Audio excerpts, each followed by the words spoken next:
Alright guys, as promised I am back. This is the next video that I have. I'm going to be doing a couple of videos here continually throughout the preseason to reevaluate some of the offense, the defense.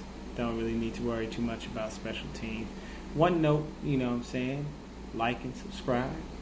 Definitely please hit the bell. That way you know when I'm posting. You can get all the good information. Make sure that you understand and pay very close attention to the game and, knowledge I'm about to drop on you for these 49ers. So, this right here is going to focus on the rushing attack.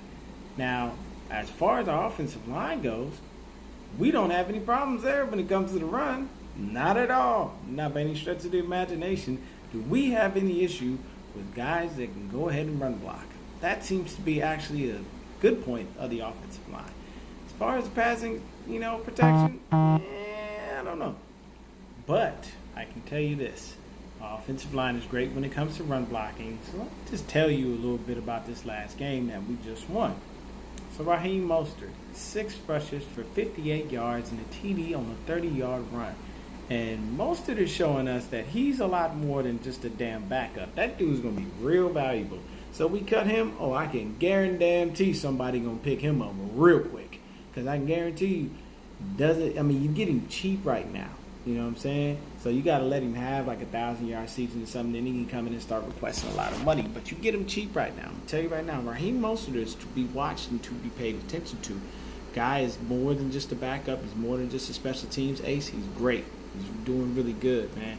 And he celebrated in the end zone for his agent's father who unfortunately passed. So bless that man, bless his family. And, good looking to Raheem for, showing up for his dude, man. That shows that the relationship between him and his agent is just a little bit more than, just a friendship. You know what I'm saying? It's more than business. So Debo had one run for 45 yards. On what? That same fucking end around. Oh, and by the way, Debo hit 21 miles an hour. So Mr. So-called cheater Tyreek Hill, Debo coming for that ass on that speed burger, boy. Next gen stats gonna cap that man out of 23 miles an hour if you ain't careful. I can tell you right now, I love when Debo hit that end around because that motherfucker just breaks top speed. And he almost scored. Had he not got shoved out of bounds, that's a touchdown. Guarantee. Ain't no stopping that. So, next guy was good to see, Jeff Wilson Jr. He had 9 rushes for 33 yards and a TD. He got in on a 1-yard TD run. But Jeff, oh my God. I'm going to tell y'all right now, man. Jeff was out there stiff-arming and punking people, man. Jeff was out there running over everybody you could think of. That man run hard. I mean, last year we had the issue with him because he was fumbling and everything. Like, I get it. And it looks like he's, kind of working on that. He didn't have a lot of carries. He had 9 carries, so that was enough. But he didn't fumble. So that's a good thing. Austin Walter had 6 carries for 22 yards. Tevin Coleman, 3 for 21. So for this game, we had a total of 185 yards rushing. I'm not worried about our backfield at all, period. We've got too many options to choose from, and that's a good thing. And by the way, Debo ran on that 45-yard run to reach 21 miles per hour. Look out Tyreek Hill again. Next Gen Stats going to record it, get him as the fastest person in the league this year. So Raheem looked great rushing. Like I said before, Jeff Wilson has a nasty stiff arm and runs with reckless abandon. The cheetah, Breida, is our finesse runner. He's smooth. He's quick. You know what I'm saying? Like, that's just what he does. And he's very shifty. He'll run over you if he needs to, though. If you stand between him and that end zone, he going to come at you. He don't care. He ain't going to stop. But Tevin Coleman, you know what I'm saying, we'll just watch what he did. Watch what he did in Atlanta. That's self-explanatory. He's a mix of finesse and hard running. To be honest, we all know who will make the squad, Breida, Mostert, and Coleman, but these are great auditions for the other guys to get jobs in the league. McKinnon hasn't played, and will most likely he will not go on IR because he cannot. Basically, once you go on IR, you can't go on it again. So most likely what I've been hearing is that he'll wind up on the 53-man roster, which to me is BS because he's just going to suck up a spot for a guy that we possibly could have needed, but they just won't dress him. He won't dress. He'll be one of the guys because I think you have a 53-man roster, but I believe only maybe like 48 are actually available that day, 47 to 48 if I'm not mistaken. If you know what it is, hit me in the comments. I just don't remember what the number is, but I know you can only have like 47, 48 players that are actually active on that day. There's a few people that do not dress. So, I'd rather, cut him than waste a roster spot on him. But Shanahan's a love affair, with what he can be versus what he's been. So we'll have to wait it out. I know with the QBs,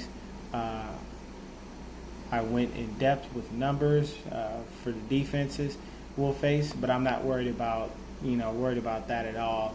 Our run blocking or rushing attack, so I won't go into that because it's irrelevant. This would be running back by committee, so I don't believe we'll have a 1,000-yard rusher due to the sharing of the duties, but we should have at least 2 guys with 800 yards and be top 10 in all-purpose yards as well because of the scheme that Shanahan runs. So you got to remember, he likes to use his backs as receivers. So, you're going to have a dude that has possibly 500 yards rushing, 500 yards receiving. You'll have dudes that'll have a mix of touchdowns. Somebody might wind up having 12 touchdowns, but that's a mix of rushing and receiving touchdowns because he uses every single person, which is why his actual scheme doesn't really call for a true number one receiver, strictly based on the fact that you don't really need one because he gives everybody the ball. Like, basically, you're one of those dudes, you are passing to every fucking body. You don't need to key in on one dude. It's not like you have AB and you're like, okay, we got to stop AB because he's the number one receiver and that's the kind of scheme they run. They're going to target him more. No, basically, this is one of those, you got to look up and say, okay, who the fuck is possibly going to get the ball? Because we got to cover every damn body because we don't know. Kendrick Bourne could get it one day. Marquise could get it the next. Dante Pettis had the next one. Jalen Hurd had the next one. Deebo Samuel had the next one. Richie James had the next one. Every receiver is an open target at any given moment. Whoever's open is who's getting the ball. And of course, you can't forget, man of the hour, George fucking Kittle.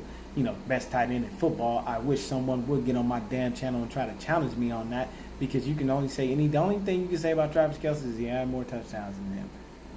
He don't block better than Kittle. He don't catch better than Kittle. He's not better than George Kittle. Sorry, period, point blank. No disrespect to Travis Kelce because he's an awesome tight end. He is the number one tight end in the league by, all of the analysts and everybody's standards, and that's fine. I'm going to roll with George motherfucking Kittle because that's my dude. My squad, not a gang. You don't see the hat, you don't see the jersey. Hello, respect that. Thank you. So, last year we were ranked 13th, in 13th in offense in the league for rushing, and that was still by committee with health issues in the backfield. But now we have healthy, viable runners and shouldn't have a problem putting up great numbers with the scheme Shanahan runs and all the open lanes that we'll have. So once again, offensive line doesn't really have any issues when it comes to run blocking. It's the pass blocking where we have to get them stout and get them right and get them ready and, make sure that we can keep our quarterbacks up on their toes. But like I said, I'm not going to get into numbers as far as defenses that we'll face is stopping the run. I know that the Ravens was one of the top defenses, period, in the league last year, but they lost a few players. But period, point blank, like our backfield is so fucking deep, it's going to be a joke when people come and try to stop it. I can tell you right now, the biggest issue that they're going to have is the speed. You just don't understand how fast this backfield is. Deebo Samuel ain't even a running back, and he just hit 21 miles an hour. Matt, the cheetah breeder, the real cheetah, he could hit that too. I think Matt hit 22 last year, if I'm not mistaken. 21, 22. You know what I'm saying? Tevin Coleman, 20. Raheem Mostert, probably 20, 21, 22. Like, these are some of the fastest guys in the league at this running back spot. So the biggest issue you're going to face is if you get them out there one-on-one with a safety or a defensive back, they have a high probability of breaking their ankles, high probability of running them over if they stand in between them and the touchdown, and a high probability of outrunning them just in general. So all y'all defenses out there that be playing, beware, man, because we don't hit you with Coleman, we're going to hit you with Breida. We're going to hit you with Breida, we'll hit you with Mostert. And if one of those guys goes down, we'll just call up Jeff Wilson Jr. We good. We 4, 5, 6 deep. We don't need no help. There's nothing to worry about with the running backs. So that's great, man. I'm going to tell y'all right now, I'm good on the running backs. I'm good on the run blocking. We'll be perfectly fine with our rushing game. We'll be tops in the league in that. Like I said, we should be tops in the league in all-purpose yards for, a couple of guys, maybe 2, maybe 3, you never know. I am going to end this video saying, continue to be Niner faithful, continue to have faith in Jimmy G. Let's have faith in our O-line, that the good Lord will provide them some strength and some knowledge to be able to start to pass block a little bit better. Hopefully if they pass block the way they run block, as far as the efficiency that they bring when they run block, we'll be fine. But we got this next game up against Kansas City Chiefs. We'll be facing their first team defense. I don't believe Tyrann Mathieu is going to play that game. So we'll probably be playing, a couple of little young safeties, little young DBs. But I think their front seven is still pretty solid as far as what they do.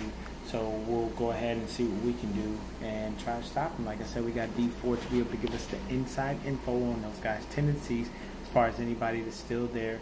He knows those dudes well, so he should be able to feed that information over to Jimmy G, help him out, and help the O-line out in knowing what they need to do and helping them prepare. Y'all stay Niner faithful. Y'all stay blessed. Want y'all to have a beautiful and awesome day. Remember, once again, like and subscribe if you like what you see and you like what you hear. And hit that notification bell. I want y'all to stay Niner faithful. Be easy, man.